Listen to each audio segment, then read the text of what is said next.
احسانا، احسانا کا لفظ نہ ہوتا گویا والدین کی بھی عبادت کا حکم دیا جا رہا. اگر لفظ احسانہ ساتھ نہ ہوتا تو گویا اللہ فرما رہا ہے کہ تمہارے رب نے یہ فیصلہ کر دیا ہے کہ کسی کی عبادت نہ کرنا سوائے اس کے اور والدین کے. اگر یہ ترجمہ ہوتا تو لفظ احسانہ لگا کے بتا دیا کہ عبادت جو ہے وہ پروردگار کی ہے اور احسان والدین کے ساتھ ہے. اور اسے آگے بھیجنا کہ اگلے حصے میں اللہ نے فرمایا اما یبلغن عندک الکبر کلاہما او احدہما، اگر تمہارے یہ والدین دونوں یعنی ماں اور باپ دونوں یا ان میں سے کوئی ایک تمہاری موجودگی میں، تمہارے سامنے، تمہاری زندگی میں کبر سنی کو پہنچ جائیں، بڑھاپے کو پہنچ جائیں تو فلا تقل لہما اف، انہیں اف تک نہ کہنا. قرآن فیصلہ کر رہا ہے، قرآن حکم دے رہا ہے، وہ اللہ حکم دے رہا ہے کہ فلا تقل لہما اف، اگر یہ والدین تمہارے بڑھاپے کو پہنچ جائے تو فلا تقل لہما اف، انہیں اف تک نہ کہنا. ربی بیوی عزیز کہتے معصوم نے فرمایا اگر لفظ اف سے بھی کوئی کم تر لفظ ہوتا اللہ اس سے بھی منع فرما دیتا کہ والدین کے حق میں اف تک بھی نہیں کہنا ہے. ٹھیک ہے. تو لہذا جب یہ والدین تمہارے سامنے بڑھاپے کو پہنچ جائیں ان میں سے دونوں یا پھر ایک تو انہیں اف تک نہ کہنا. ولا تنہرہما، اور انہیں جھڑکنا مت، ان والدین کو جھڑکنا نہیں ہے. وقل لہما قولا کریما، والدین کے سامنے ہمیشہ جب بھی بولنا ہمیشہ نرم انداز میں بولنا، پیار کے لہجے میں بولنا. ٹھیک ہے جی. تو لہذا والدین کے سامنے اور بھی نہیں کرنا، والدین کو چھوڑنا بھی نہیں ہے، اور والدین سے جب بھی کلام کرنا ہے تو پیار کے لہجے میں، دھیمے لہجے میں اور نرم لہجے میں بات کرنی ہے. اور آگے اللہ حکم دے رہا ہے رب ارحمہما کما ربیانی صغیرا، اور میرا حبیب، اللہ اپنے حبیب سے بیان کر رہا ہے کہ میرا حبیب تو ایسا مانگ، ایسا دعا مانگ، ایسا کہے کیا کہ رب ارحمہما کما ربیانی صغیرا، اے میرے اللہ میرے ان دونوں مربیوں پر اسی طرح شفقت فرما، اسی طرح رحم فرما جس طرح انہوں نے مجھے بچپن میں مجھے پالا ہے، جیسا پیار کے ساتھ شفقت کے ساتھ انہوں نے مجھے پالا ہے تو پروردگار ان پر تو بھی اسی طرح رحم فرما. تو یہ آیت مجیدہ دلیل ہے کہ والدین کی اطاعت کرنی ہے، والدین کے ساتھ نیکی کرنی ہے، والدین کے ساتھ احسان کرنا ہے، والدین کے حق میں گستاخی نہیں کرنی ہے، والدین کے شان میں گستاخی نہیں کرنی ہے. عبادت جو ہے وہ ذات پروردگار کی ہے لیکن احسان والدین کے ساتھ ہے. اور آپ عزیز بہتر جانتے ہیں پڑھا لکھا زمانہ ہے اور الحمدللہ مادی ترقی بہت ہو رہی ہے، مادی ترقی عروج پہ جا رہی ہے، مادی ترقی آسمان کو چھو رہی ہے لیکن روحانی پستی آ رہی ہے. مادی جو ہے وہ بلندی ہے لیکن روحانی طور پہ پستی ہوتی جا رہی ہے، معنوی طور پر پستی ہوتی جا رہی ہے.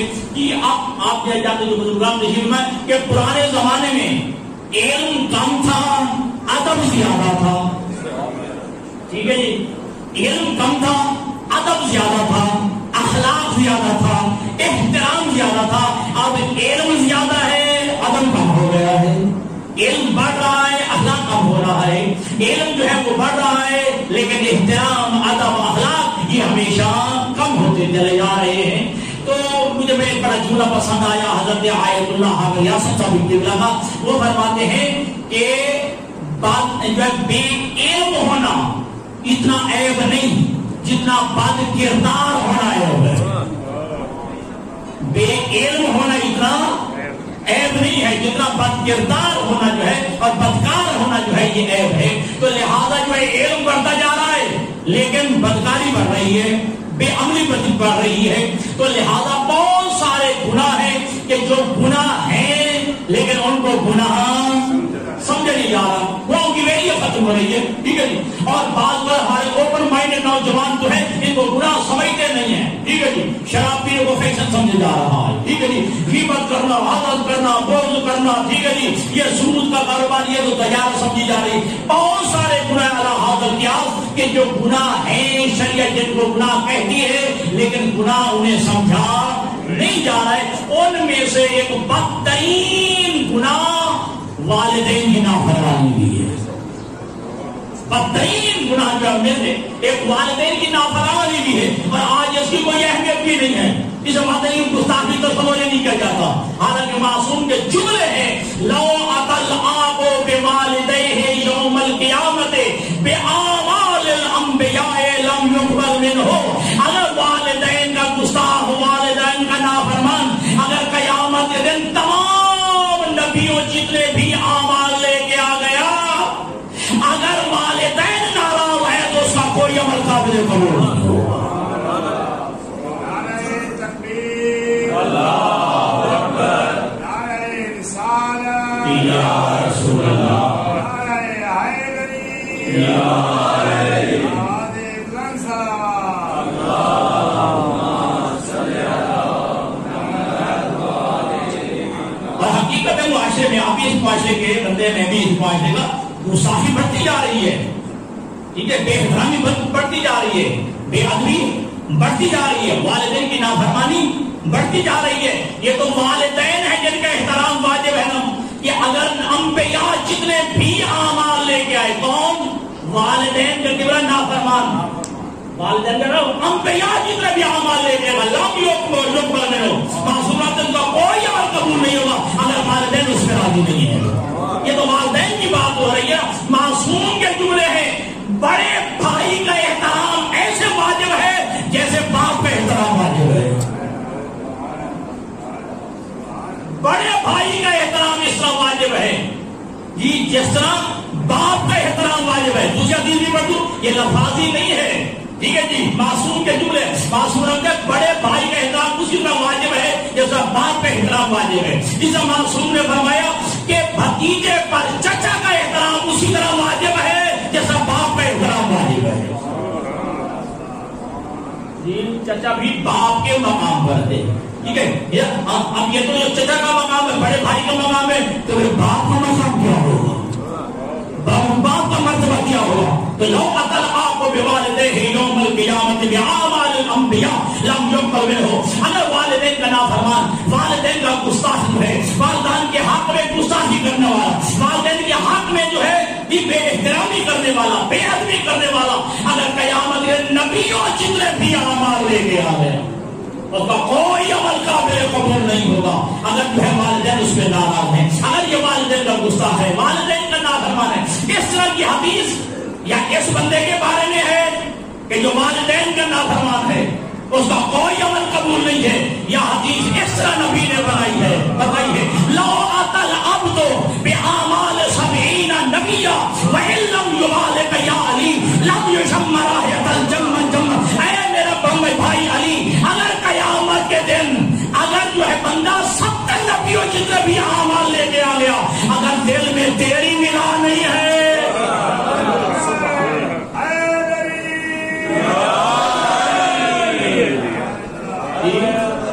اگر 70 انبیاء جتنے بھی عمل لے کے آ گیا، وَإِن لَّمْ يُبَالِغْ يَا عَلِي، لیکن علی تیری دل میں ملا نہیں ہے، لَمْ يَشُمَّ رَائحَةَ الجنہ. جنت تو دور کی بات ہے، جنت کی خوشبو بھی نہیں چھوڑ سکتا. اچھا، عجیب اتفاق ہے، اکثر مقامات پہ علی کو برابر رکھا گیا ہے. والدین کا نافرمان نبیوں جتنے اعمال لے کے آ جائے، ادھر علی کی ولایت کا منکر 70 نبیوں جتنے بھی اعمال لے کے آ جائے، اس کا بھی کوئی فائدہ نہیں، اس کا بھی کوئی فائدہ نہیں. یہ حدیث تو میں پڑھی تھی، موضوع بدل نہ جائے. ایک بندہ ہو جائے، ایک پیش نماز اور ایک مقتدی، جماعت کے ساتھ نماز پڑھنے والا یہ ثواب، 2 ہو جائے یہ ثواب، 3 ہو جائے، 10 ہو جائے یا 10 سے بڑھ جائے. معصوم فرماتے ہیں، ارشاد خدا بندی ہوتا ہے، اے میرے فرشتوں اپنے قلم رکھ دو، یہ ثواب تم تحریر نہیں کر سکتے. جماعت کے اندر ثواب پڑ گیا ہے کہ تم یہ تحریر نہیں کر سکتے ہو. توجہ کیجیے گا. تو معصوم کے جملے ہیں کہ اگر تمام درخت کلمے بن جائیں، تمام سمندر سیاحیاں بن جائیں، جن کو ان سے لکھنے والے ہو جائیں، اس جماعت کا ثواب نہیں لکھ سکتے کہ جس میں مقتدیوں کی تعداد 10 یا 10 سے بڑھ جائے. ٹھیک ہے، قلم ختم ہو جائیں گے، سیاحیاں ختم ہو جائیں گی، لیکن اس جماعت کا ثواب نہیں لکھ سکتے. یہی حدیث بعین ہی علی کے بارے میں ہے. اگر سارے درخت کلمے بن جائیں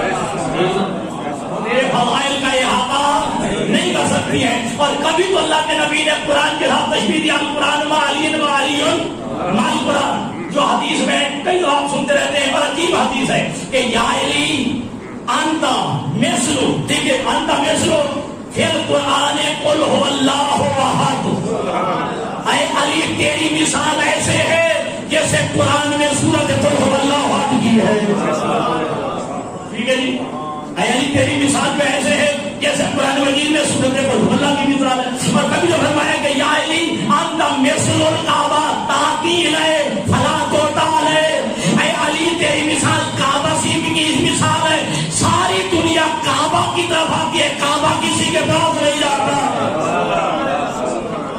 میرا میں نہیں چاہتا، میرا موضوع جو ہے وہ ہے اطاعت والدین، ٹھیک ہے، جو اللہ والدین کا نافرمان ہے اس کا کوئی عمل قابل قبول نہیں ہے، اور جو منکر ولایت علی ہے، محبت علی دل میں نہیں ہے، ولایت علی دل میں نہیں ہے، ولایت علی دل میں نہیں ہے، لم یشم رائحۃ الجنہ، جنت کی خوشبو نہیں سن سکتا۔ حالانکہ معصوم فرماتے ہیں ابھی بندہ جنت سے 2000 سال کی مسافت دور ہوگا، جنت کی خوشبو آنا شروع ہو جائے گی، لیکن نہ والدین کا نافرمان جنت کے خوشبو سن سکتا ہے، اور نہ ہی علی کی ولایت کا منکر جنت کے خوشبو سن سکتا ہے۔ بہت عزیزان گرامی، یہ والدین اللہ کی نعمت ہے، اس کی قدر کیجئے، جن کے زندہ ہیں قدر کیجئے، میں نے بولا جن کے زندہ ہیں اس نعمت کی قدر کیجئے۔ اور میں یقین سے کہہ رہا ہوں آج تجھے عزت ہے، دولت ہے، شہرت ہے، عہدہ ہے، مرتبہ ہے، رب اکبر کی قسم حقیقت میں پیچھے تیرے والدین کی دعاؤں کا سبب ہے،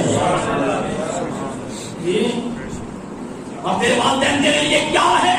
معصوم کے جملے ہیں، توجہ کیجئے گا۔ معصوم انشاء فرماتے ہیں کہ یہ الشیخ فی آلہ کالنبی فی امتہ، توجہ فرمائیے گا کہ جس طرح جو ہے نبی اپنی امت کے لیے فیض الہی کا واسطہ ہوتا ہے، اسی طرح والدین اپنی اولاد کے لیے فیض الہی کا واسطہ ہوتے ہیں۔ جیسا نبی اپنی امت کے لیے جو ہے فیض الہی کا واسطہ ہوتا ہے، اس کا والدین اپنی اولاد کے لیے فیض الہی کا واسطہ ہوتے ہیں۔ تو لہذا جن کے زندہ ہیں قدر کیجیے، جن کے مر گئے ان سے پوچھیے، اب دعائیں دینے والا کوئی نہیں ہے۔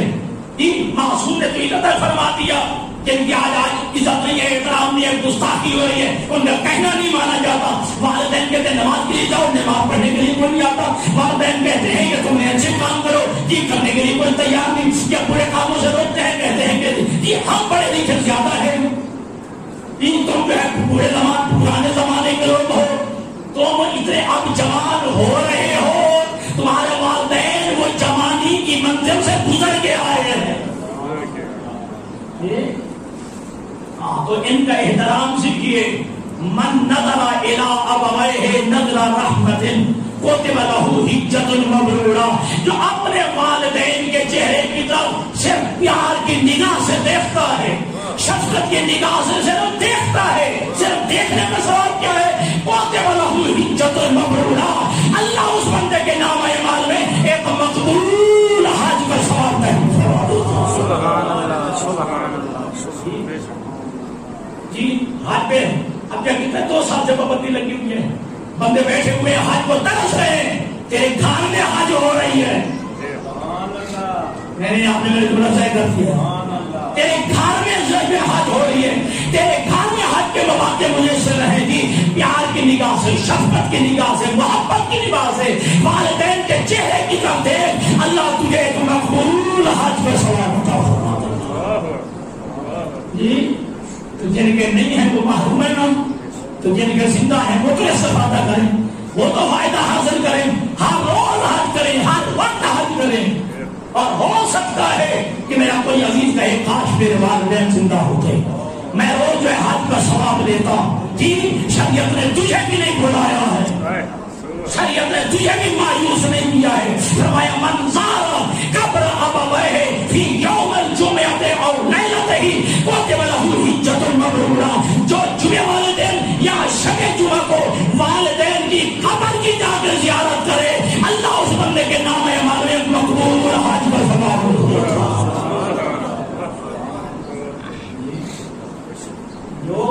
والدین کی قبر کی زیارت کرے. جمعے والے دن یا شب جمعہ کو اللہ اس بندے کے نام اعمال میں ایک مقبول حج میں ثواب عطا فرما دیتا ہے. یہ معصوم کے جملے ہیں. 3 بندے بدبخت ہیں, 3 بندے رحمت خدا سے دور ہیں. پوچھا گیا کون سے؟ اللہ کے حبیب نے فرمایا پہلا وہ بندہ کہ جس کے سامنے میرا نام آئے اور میری ذات پہ صلوات پڑھے, وہ رحمت خدا سے دور ہے, وہ بندہ بدبخت ہے. دوسرا وہ جس کی زندگی میں ماہ رمضان آئے اور وہ اپنے آپ کو بخشوا نہ سکے, اپنے گناہ کو معاف نہ کرنا سکے, بدبخت ہے وہ, رحمت خدا سے دور ہے. اور تیسرا وہ کہ جس کی زندگی میں والدین موجود ہوں اور ان کی خدمت کر کے جنت حاصل نہ کر سکے. یہ والدین کی خدمت کے لیے صبح شام ایسے چلو ممکن ہے, یہ لفظ ہی نہیں ہے کہ میں والدین کے پاؤں جو ہے دھو کے پیتا ہوں, میں جو اپنے والدین کے جو ہے اپنے پاؤں کا بوسہ لیتا ہوں, یہ لفظ ہی نہیں ہے. حقیقت معصوم ہے من قبل رجل امہ فکانما قبل عتبۃ الکعبہ, جس نے ماں کے قدموں کا بوسہ لیا وہ یہی سمجھے میں نے دہلیز کعبہ کا بوسہ لیا. یہ جس نے بھی ماں کے قدموں کا بوسہ لیا وہ یہ سمجھے کہ میں نے کہ کعبہ کی چوکھٹ کا بوسہ لیا ہے. اتنا یہ اجر و ثواب ہے. اور خدا کی قسم یہ ماں جیسی یہ جو ہے مجسمہ رحمت خدا تمہیں کہاں سے ملے. آج اگر تیری زندگی میں موجود ہے تو یہ احترام کر. اور خدا کی قسم ابھی عزیز میرے پڑھ رہے تھے ساری رات سردی میں رات میں تو کتنی دفعہ میں بستر میں پیشاب کر دیتا تھا. سردیوں کی شدید راتوں میں تیری ماں تیرے لیے خوش بستر کا استعمال کرتی تھی, خود ساری رات گیلے بستر میں سوتی ہے, ساری رات تیرے لیے جاگتی ہے. جب بچہ رات کے 12 بجے بھی اٹھ بیٹھتا ہے ماں ساتھ اٹھ بیٹھتی ہے, پانی مانگتا ہے بچہ, دودھ مانگتا ہے. ٹھیک ہے جی, ماں ایک لمحے کے لیے بتاتی نہیں ہے. جب وہ نہیں بتاتی تو پھر تو بھی والدین کی خدمت سے اٹھتا ہے بات سے اٹھتا ہے. ابھی جو ہے والدین کی وجہ سے تانگ دل نہ ہونا, ہر وقت سے مانتے ہیں, ہر وقت سے تقاضا کرتے ہیں. اور رب اکبر کی قسم وہ ایک باپ ہو کے 10 بیٹوں کو پالتا ہے, یہ 10 بیٹے ایک کو پالنے کے لیے تیار ہوتا ہے.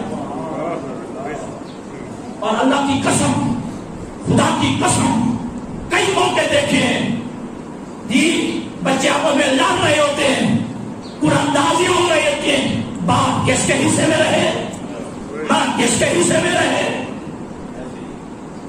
تقسیم کیا جاتا ہے, بانٹا جاتا ہے, قرآن دازی کی جاتی ہے.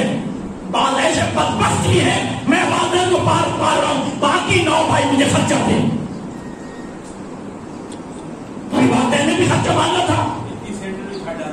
جی ہاں, عیدی سینٹر کیا وہ اولڈ ہو وہاں جو پہنچا دیے جاتے ہیں. اور عید کے پروگراموں میں آپ دیکھتے ہیں جالیوں میں سے دیکھ کر کاش نہ بیٹا ہمیں لینے آ جاتا جی, بیٹا ہمیں لینے آ جاتا.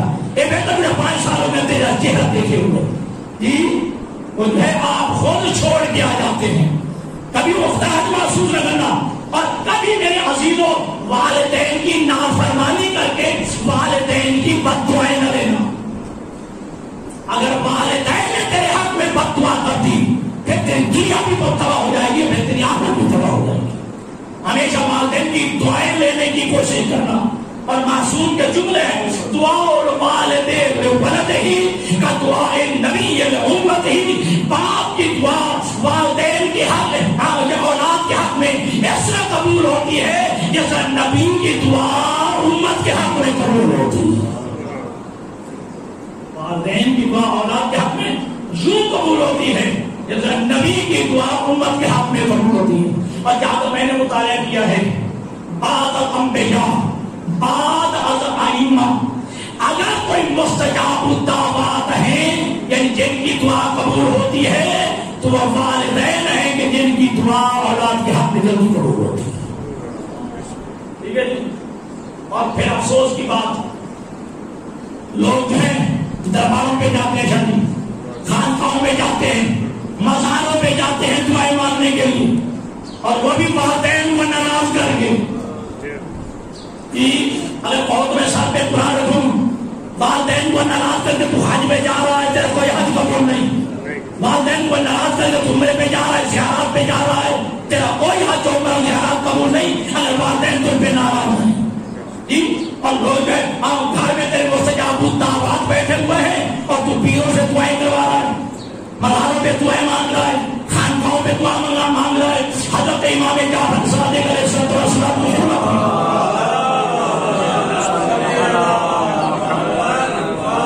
ایک بندہ حاضر بات کرتے ہیں، آقا مولا میرے لیے دعا کیجیے.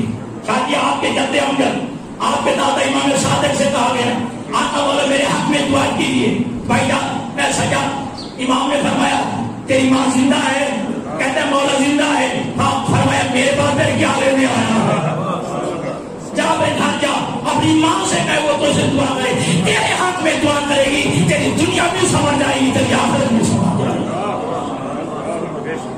کسی ایک عارف کا جملہ ہے کہ ماں اللہ کی مجسم رحمت خدا ہے. رحمت خدا کی مجسم تصویر ہے، مجسم پیکر ہے ماں.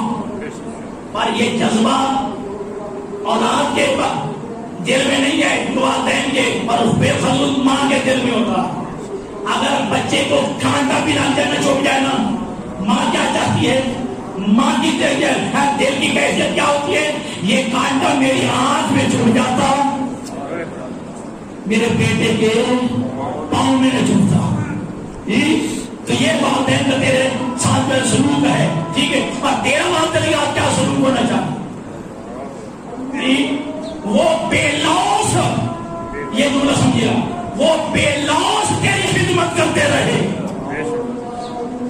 والدین کبھی تم سے لالچ کے انداز میں تیری خدمت نہیں کی ہے، لالچ کے انداز کی وجہ سے، لالچ کی وجہ سے نہیں پالا ہے، ٹھیک ہے جی. لیکن یہاں ذرا باپ بوڑھا ہوا نہیں، لالچ شروع ہو گیا. یہ مرے گا تو فلاں قلعہ میرا، یہ مرے گا تو فلاں بینک بیلنس میرا، یہ جو ہے مرے گا سب سے پہلے قبضہ میں کروں گا، ٹھیک ہے جی. ابھی جو ہے بندہ مر رہا ہوتا ہے، ہوش میں نہیں ہوتا، چوری چوری بےایمانی کے ساتھ فراڈ کر کے انگوٹھے لگوا لیے جاتے. یہ کیا ہے؟ اچھا چلو میں کیا ڈالتا ہوں، گرمی بھی ہے. ایک بندہ حضور علیہ السلام کی خدمت میں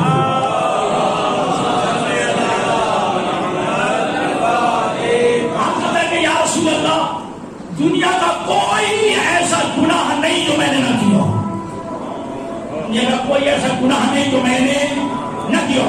فحالی کفارت میں نے ضرور. اب ان گناہوں کا کوئی کفارہ بھی ہے، کوئی ایسا عمل ہے جو ان گناہوں کا کفارہ بن جائے؟ اللہ کا حبیب ارشاد فرماتے ہیں تیرے والدین زندہ ہے؟ کہتا ہے کہ مطلب ماں مر گئی ہے، باپ زندہ ہے. فرمایا جا اپنے باپ کی خدمت کر.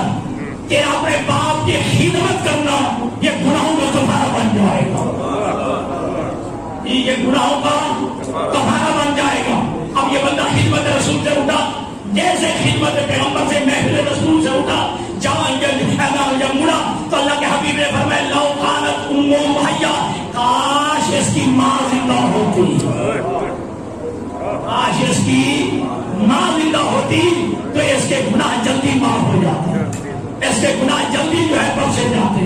ایک آدمی اور رسول کی خدمت میں حاضر ہوا، آپ کہتا ہے کہ یا رسول اللہ انی رجل نشیط، اللہ کے حبیب میں بڑا طاقتور جوان ہوں، احب الجہاد، میں جہاد کی تمنا کرتا ہوں کہ آپ کے ساتھ مل کے جہاد کروں، لیکن ولی والدتم تکرہ ذالک، لیکن میری ماں جو ہے وہ اپنے آپ سے مجھے جدا نہیں کرنا چاہتی، میرے لیے کیا حکم ہے؟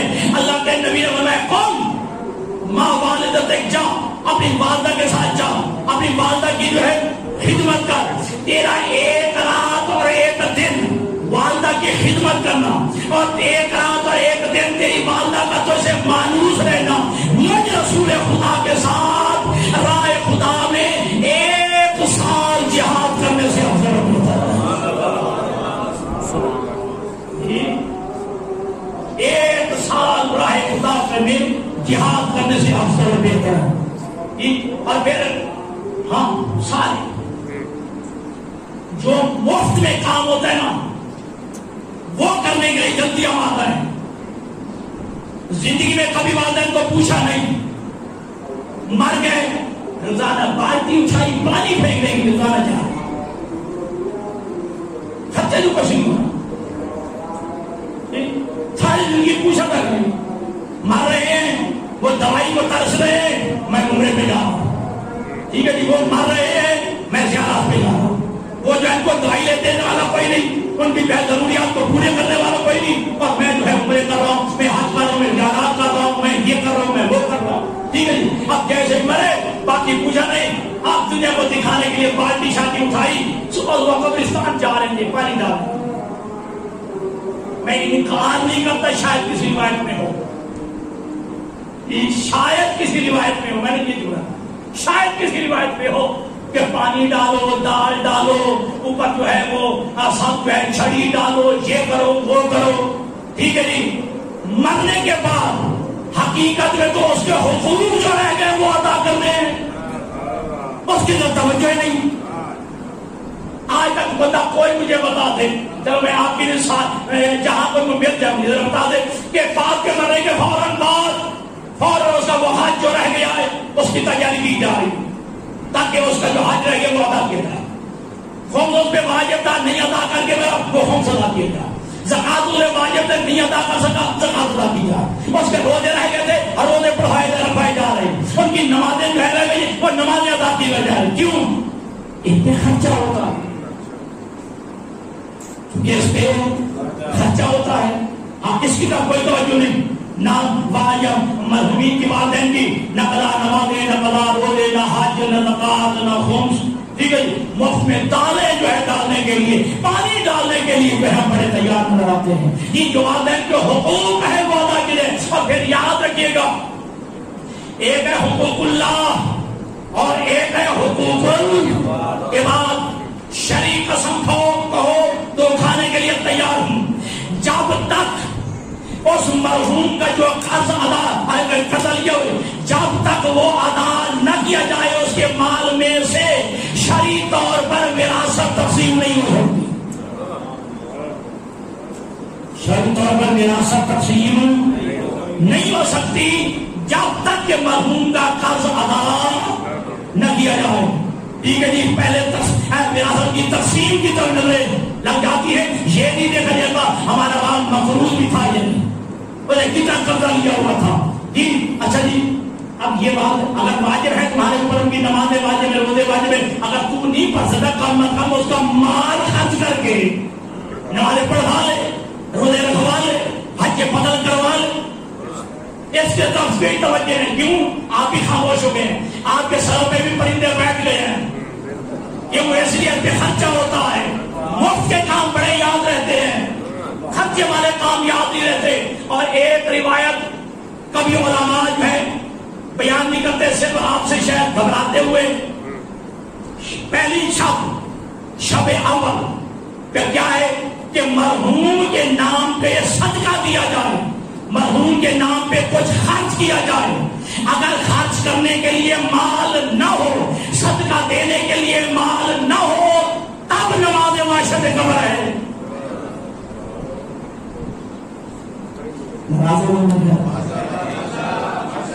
تب نماز معاشرت ہے. پہلے مرحوم کے صدقہ خیرات جو ہے اس کے کتاب سے دیا جائے. ٹھیک ہے, جو ہے یہ عذاب قبر جو پہلی شب ہے اور بڑی وحشت ناک جو ہے شب ہے, یہ وحشت دور ہو پہلے یہ ہے, لیکن یہ حصے کو چھوڑ دیا گیا. اس پہ خرچ ہوتا ہے. دو رکعت پڑھنے بھی چاہتا ہے. ٹھیک ہے, پہلے ایسے ہے کہ پہلے صدقہ دیا جائے مرحوم کی طرف سے. ٹھیک ہے جی, ہاں مال خرچ کیا جائے. ہاں اگر یہ نہ ہو تو پھر 2 رکعت نماز وحشت پڑھی جائے. تمہارا عزیز آنے گرامی کا یاد دے گا کہ اگر والدین کے چہرے کی طرف اگر جو ہے شفقت کی نگاہ سے, اگر جو ہے پیار کی نگاہ سے, رحمت کی نگاہ سے دیکھا جائے, ایک مقبول حج کا ثواب ملتا ہے. اب اس کے مقابلے میں حدیث سنیے اور آپ کی زحمت تمام کرو. فرمایا من نظر الی ابویہ نظر ماں کے دن وہما ظالما لہ لم یقبل اللہ لہ صلاۃ. اگر کوئی اپنے والدین کے چہرے کی طرف غصے کی نگاہ سے دیکھے, ناراضگی کی نگاہ سے دیکھے, ٹھیک ہے، حالانکہ والدین اس کے حق میں زیادتی بھی کر رہے ہوں، پھر بھی اس کے باوجود لم یقبل اللہ لہ صلاۃ، اللہ اس بندے کی نماز قبول نہیں کرتا۔ زیادتی بھی کر رہے ہوں، زیادتی بھی کر رہے وَهُمَا ظَالِمَانْ لَهُ، حدیث ہے، آپ نظیر بیٹھا ہوا ہے، وَهُمَا ظَالِمَانْ لَهُ، اگرچہ وہ دونوں باز ہیں اولاد کے حق میں زیادتی بھی کرنے والے ہوں، پھر بھی اگر ان کے چہرے کی طرف جو ہے اگر غصے کی نگاہ سے دیکھا جائے، لم یقبل اللہ لہ صلاۃ، اللہ اس بندے کی نماز ہی قبول نہیں کرتا۔ والدین کو یہ اختیار حاصل ہے، پر شریعت کے ایسے کام ہیں جس کی طرف جو ہے توجہ نہیں ہے۔ چلو ایک آیت مناسبت دوبارہ اپتداء تمام کروں کہ معصوم سے حضرت امام موسیٰ کاظم علیہ السلام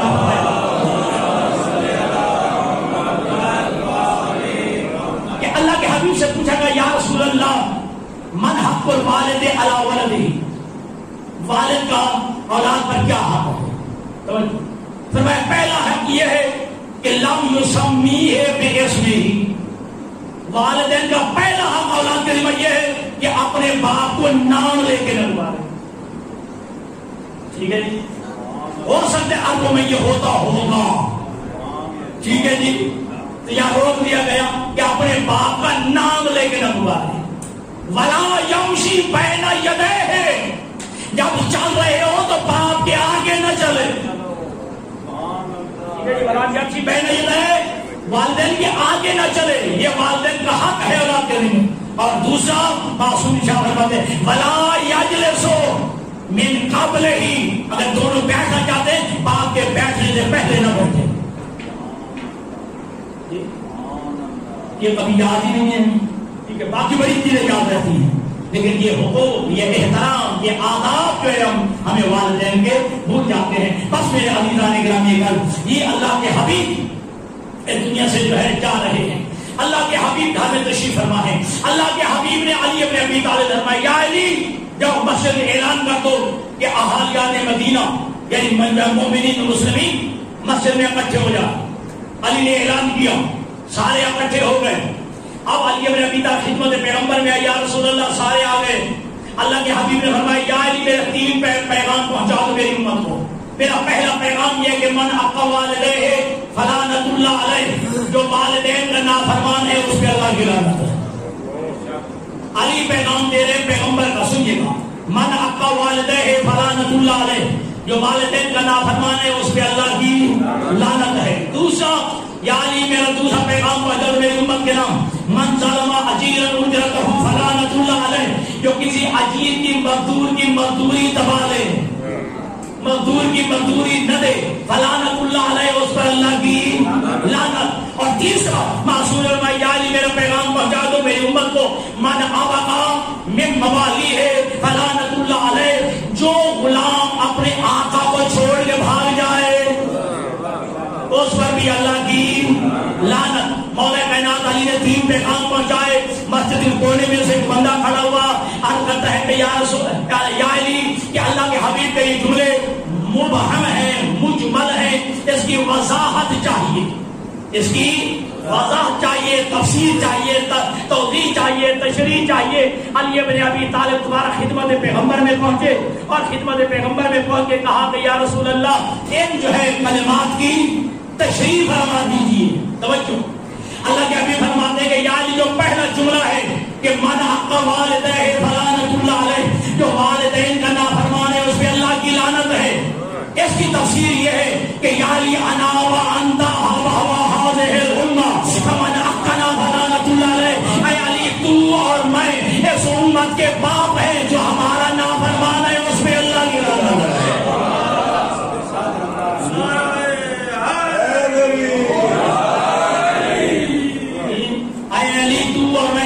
کے حقیقی باپ ہے، جو ہمارا نافرمان ہے اس پہ اللہ کی لعنت ہے۔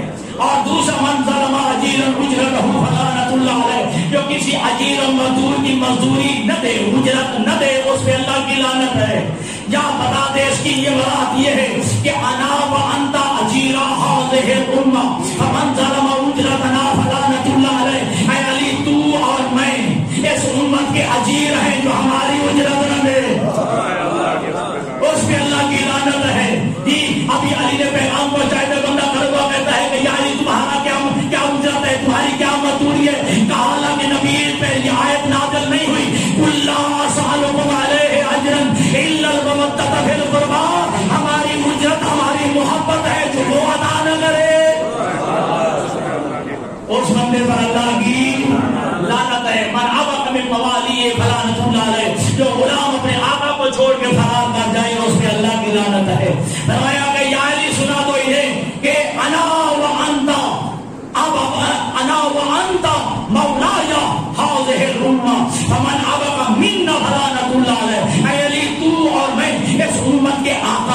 اس امت کے مالک ہیں، اس امت کے جو ہے مولا ہیں، جو ہمیں چھوڑ کے بھاگ جائے اس بندے پر اللہ کی لعنت ہے۔ ایک جسمانی والدین کا نافرمان نبیوں جتنے اعمال لے کے آ جائے، ایک جسمانی والدین کا گستاخ، جسمانی والدین کا نافرمان انبیاء جتنے اعمال لے آئے اس کا کوئی عمل قبول نہیں جب تک جسمانی والدین راضی نہیں۔ تو علی اور مصطفیٰ ہے روحانی باپ جی، تو جن پہ یہ ناراض ہو جائے، جو ان کا گستاخ ہو، جو ان کا نافرمان ہو، وہ کیسے جنت میں جا سکتا؟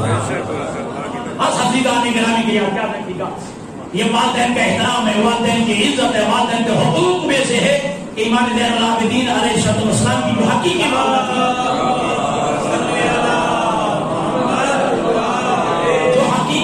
تھی، آپ کے ولادت کے کچھ عرصے بعد یہ آپ کا انتقال ہوا۔ آپ کی پالنے والی ماں کے ساتھ بیٹھ کے کبھی میرے سید سجاد امام نے بیٹھ کے کھانا نہیں کھایا۔ سجاد کہ آپ بولا کیوں؟ کہا اس لیے ممکن ہے جو لقمہ میری ماں کھانا چاہتی ہو، جو لقمہ میری ماں کھانا چاہتی ہو میں کھا لوں، اس لیے میں اپنی ماں کے ساتھ بیٹھ کے اس لیے کھانا نہیں کھا۔ بس عزیزان گرامی پر والدین کا احترام کیجیے، والدین نعمت ہیں، گستاخی سے بچیے، ٹھیک ہے جی؟ یہ آج جب والدین کی گستاخی آپ کو جہنم کے گڑھے پہ لے جائے گی، توجہ کیجیے گا۔ اور ہر بندہ یہ چاہتا ہے، نہیں سنا تم نے کہ ان الجنت تحت اقدام الامہات، جنت ماں کے قدموں کے تلے ہے، ٹھیک ہے جی؟ جنت ماں کے قدموں کے تلے ہے، ٹھیک ہے۔ ایک حدیث کا جو شوبی ہے، ٹھیک ہے جی؟ تحت اقدام الامہات روضۃ من ریاض الجنہ، کہ جنت کے باغوں میں سے ایک باغ ماں کے قدموں میں تلے، ٹھیک ہے جی؟ جنت ماں کے قدموں میں تلے ہے، توجہ کیا؟ اور ہر بندہ چاہتا ہے کہ اللہ مجھ سے راضی ہو جائے، یہ تو بھائی سجا، ہر بندہ چاہتا ہے کہ اللہ مجھ سے راضی ہو جائے۔ تو اللہ کے نبی نے اللہ کو راضی کرنے کا نسخہ بتایا ہے، سنا دل ہے آپ کو، صلی پڑھے محمد والا صلی اللہ محمد محمد۔ ہر بندہ چاہتا ہے اللہ مجھ سے راضی ہو جائے۔ اللہ کے نبی نے فرمایا اللہ کے راضی ہونے کا نسخہ میں تمہیں بتاتا ہوں۔ اللہ کے نبی نے فرمایا اول ما كتب علی اللوح، سب سے پہلے لوح محفوظ پہ جو جملہ لکھا گیا وہ یہ تھا۔ اللہ کے نبی فرماتے ہیں کہ لوح محفوظ پہ جو پہلا جملہ لکھا گیا وہ یہ تھا۔ اس جملے کا پہلا حصہ کیا تھا؟ انی انا اللہ لا الہ الا انا، میں اللہ ہوں، میرے علاوہ کوئی اللہ نہیں ہے جی۔ انی انا اللہ، میں اللہ ہوں، میں لائق عبادت ہوں، لا الہ الا انا، کوئی معبود نہیں سوائے میرے، ٹھیک ہے؟ اب میرے علاوہ کوئی اللہ بھی نہیں ہے، میرے علاوہ کوئی خدا بھی نہیں ہے، میرے علاوہ کوئی معبود بھی نہیں ہے، میرے علاوہ کوئی مسجود بھی نہیں ہے، میرے علاوہ کوئی خالق بھی نہیں ہے، میرے علاوہ کوئی رازق بھی نہیں ہے، میرے علاوہ کوئی پالک بھی نہیں ہے، میرے علاوہ کوئی مالک بھی نہیں ہے، میرے علاوہ کوئی مدبر کائنات بھی نہیں ہے۔ جو اللہ کا فرمان نہ مانتے ہوئے غیر خدا کو ربوبیت کے نعرے لگائے، کسی کے خدائی کے نعرے لگائے، کسی کی خالقیت کے نعرے لگائے، تو گویا وہ گستاخ خدا ہے۔ جو گستاخ خدا ہے جس کا مرضی بن جائے جب اللہ کا گستاخ ہے، ٹھیک ہے جی؟ آپ ہم یاد رہیں گے انی انا اللہ، بس میں اللہ، لا الہ الا انا، کوئی معبود نہیں سوائے میرے، پہلا۔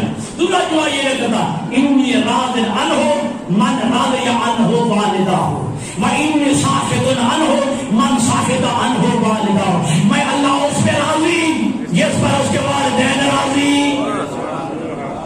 میں اس پہ راضی جس پر اس کے والدین راضی، اور میں اللہ اس پہ ناراض جس پر اس کے والدین ناراض۔ تو معلوم ہوا کہ اللہ کی رضا اسے ملے گی جو والدین کو راضی کرے، ٹھیک ہے جی؟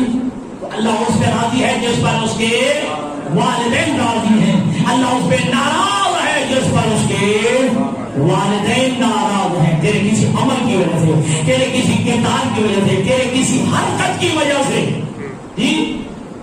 اب تو جو ہے بڑا ہو گیا ہے تو یہ نہ سمجھ رہے بڑا پڑھا لکھا ہو گیا ہوں.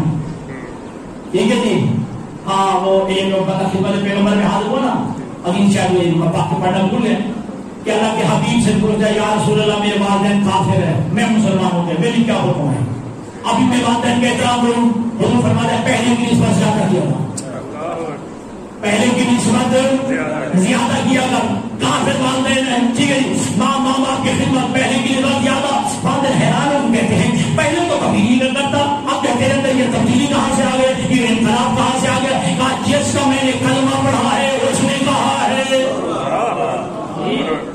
جس کا میں نے کلمہ پڑھا ہے اس نبی نے کہا ہے اگرچہ تیرے والدین کافر ضرور ہیں, تیرے مذہب پہ نہیں ہے, لیکن ان کی اطاعت تیرے اوپر واجب ہے, ان کا احترام تیرے اوپر واجب ہے. یہ کافر تھے, کافر تھے, لیکن کہا کہ وہ اتنا ہے جو اس کے مذہب پہ نہیں ہے اس کا بھی احترام میں حکم لیتا ہو. ہمیں بھی جو ہے اس کی خدمت ملے گا, ہم بھی کلمہ پڑھتے ہیں. والدین کی تربیت, ٹھیک ہے جی, بچے کو بہت اعلیٰ منصب لے جاتی ہے. صرف جو ہے اب اولاد کے بھی حقوق نہیں ہے, والدین کے بھی کچھ حقوق ہے. ٹھیک ہے, احترام والدین ہے, تمہیں والدین کے اوپر کچھ فرائض بھی بنتے ہیں. اپنی اولاد کی احسن انداز میں تربیت کریں. اگر والدین کی تربیت دیکھنی ہے تو ذرا میدان کربلا میں دیکھ لیجیے کیا تربیت کا انداز ہے. ہر بندہ موت سے شاید دور بھاگتا ہے, لیکن کربلا میں موت کو گلے لگانے کے لیے تیار ہے. مجھے کوئی ذرا بتائے 9 محرم تک فوجی آ رہی ہیں, غم بڑھتا جا رہا ہے, حالات گمبھیر ہوتے جا رہے ہیں, موت سامنے نظر آ رہی ہے, اور شب عاشور حسین نے چراغ بجھا دیا ہے. جو جانا چاہتا ہے چلا جائے. مجھے بتائیے کوئی گیا ہے؟ نہیں. رب اکبر کی قسم جب کہا عائشہ علی اکبر سے کہ چراغ ہے دوبارہ روشن کر دو, کیا منظر دے گا؟ حبیب میرے مظاہر ہیں. مسلم ابن عبد زہیر ابن کین نے اپنی تلواریں نکالی ہوئی ہے اور اپنی گدے پہ رکھی ہوئی ہے, اور ایک جملہ کہا کہ وہ کون سی زندگی ہے جو تیرے بغیر ہو. اے فرزند زہرا, اے فرزند رسول, وہ زندگی کون سی زندگی ہے تو تیرے قدموں سے جدا ہو کے جیے.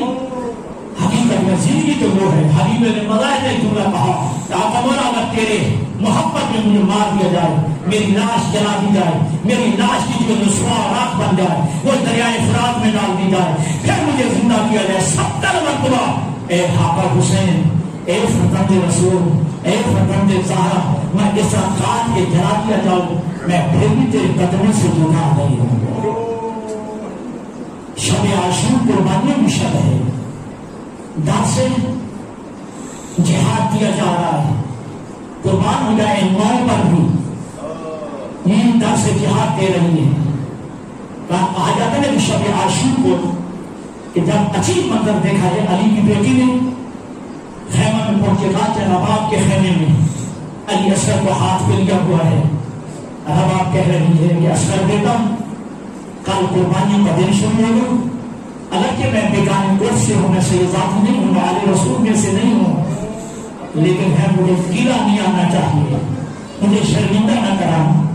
اور وہ نمانے آزادہ رسولوں کے دلہ ابھی جو ہے یہ بیوی جو ہے ابھی باتیں کر رہی تھی, ایک بیوی اکبر کو تیار کر کے لے آئی, اکبر کو تیار کر کے لے آئی.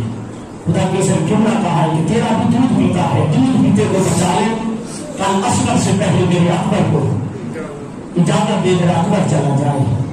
خدا کی قسم ابھی میں بیوی میں باتیں کر رہی تھی, 1,00,000 جان قربان ایک بیوی 2 شہزادوں کو ساتھ لے گیا, 2 شہزادوں کو ساتھ لے کے جب خیمے کے داخل میں ایک جملہ کہا ہے, رباب تم نے ایک تیار کیا ہے.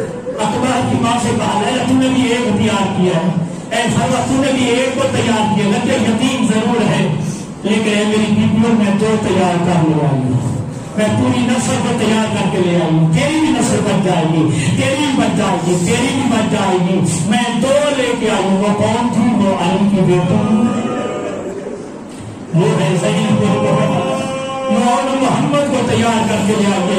اور خدا کی روایت کے الفاظ ہیں, جب 2 محرم کو یہ کربلا پہنچے نا کسی روایت میں نہیں ہے کہ علی کی بیٹی نے اپنے بیٹوں کو کیڑا بیٹا کہہ کے پکارا ہو. جب بھی سناتی تھی کہیں نہیں کہتی تھی حسین کے صدقے سے اٹھاؤ، حسین کے صدقے سے اٹھاؤ، میں نے حسین پہ صدقہ کرنا ہے. جب روز عاشورا ہے نا، حرامی روایت کرتے کہ چھوٹی چھوٹی تلواریں بی بی نے اپنے بچوں کے جو ہے وہ لٹکائی ہوئی تھی، چھوٹے چھوٹے امامے پہنائے ہوئے تھے، اور بی بی جو ہے آپ خود پیچھے چل رہی تھی اور اپنے بچوں کو آگے یوں لے کے چل رہی تھی جیسے مینا میں حاجی خود پیچھے چلتا ہے، قربانی کے جانور کو آگے لے کے چلتا ہے. حضرت مانو ادادار شب عاشور جو ہے ڈر سے جہاد ہو رہا ہے، ڈر سے شہادت دیا جا رہا ہے. اور ہونے والوں اداداروں نے ایک جملہ کہوں گا کہ جب شب عاشور آئی نا، اب حسین نے جو ہے ملاحظہ شروع کیا ہے. میں اپنے اصحاب کو جب آزما لیا، آئے ہیں ان خیموں میں جن میں جو ہے یہ بنی ہاشم کے نوجوان کھڑے ہیں. اب حسین مشاہدہ کر رہے ہیں، حسین ملاحظہ کر رہے ہیں. ادادار علی اکبر کے قریب بھی کھڑا ہے جیسے جناب قاسم جو 13 سال کا بچہ ہے، اپنے دونوں گھٹنے اٹھائے ہوئے ہیں، اپنے جو ہے دونوں پاؤں اٹھائے ہوئے ہیں. ادادار حسین قریب آ کے کہتے ہیں یا بنیا کیف تجد الموت، اے بیٹا قاسم جو موت کو کیسا پاتا ہے؟ کہا احلی من العسل، میں شہد سے بھی زیادہ میٹھا پاتا ہوں. ایک جملہ جو ہے اگر جیسے آنسو آ جائیں گے. علماء نے موت کی تعبیریں بتائی ہیں، موت کی تفسیر بتائی ہے، لیکن آج تک کسی نے موت کا ذائقہ نہیں بتایا ہے. اگر موت کا ذائقہ بتایا ہے تو حسن کے قاسم یتیم نے بتایا ہے. کہا موت سے یتیم کی شہد سے بھی زیادہ میٹھی ہے. کہا بیٹا قاسم تم نے اپنے قدم کیوں اٹھائے ہوئے؟ کہا چچا جان اے میرے آقا مولا، میں جو ہے چاہتا ہوں کہ میرا قد بھائی اکبر کے برابر ہو جائے. کہیں آپ مجھے چھوٹا سمجھ کے ممکن ہے کل مجھے اجازت نہ دے. بس ہونے والوں اداداروں اکبر بھی بڑا پیارا تھا، قاسم بھی بڑا پیارا تھا، اور اس پیار کا نتیجہ کربلا کے روز کو دیکھ لیجیے. روز عاشور کو جب اکبر کی لاش کے ٹکڑے بھی اٹھائے ہیں، جناب قاسم کی لاش کی جو کہ پامال ہو چکی اٹھائی ہے اور خیمہ میں رکھ کے ادھر خود جو ہے جناب علی اکبر کی لاش رکھی ہے، ادھر جناب قاسم کی لاش رکھی ہے، درمیان میں حسین بیٹھ گئے ہیں. اور اگر اس سے بڑا دکھ بڑا شاید منظر نہیں ہوگا، اس سے بڑا مصائب کا جملہ بھی نہیں ہو سکتا. اپنا ایک ہاتھ قاسم کے سینے میں رکھا ہے، ایک ہاتھ جو ہے اکبر کے سینے میں رکھا ہے. آسمان کی قبول کر کے جملہ کہا ہے الہی میں حرمت ابی عبداللہ، اے باغ میں تیرے اللہ حسین کی حرمت دے. ادھر اکبر کا لاشا ہے اور ادھر قاسم کا لاشا ہے. فسيعلم الذين ظلموا أي منقلب ينقلبون. أعوذ بالله من الشيطان الرجيم. بسم الله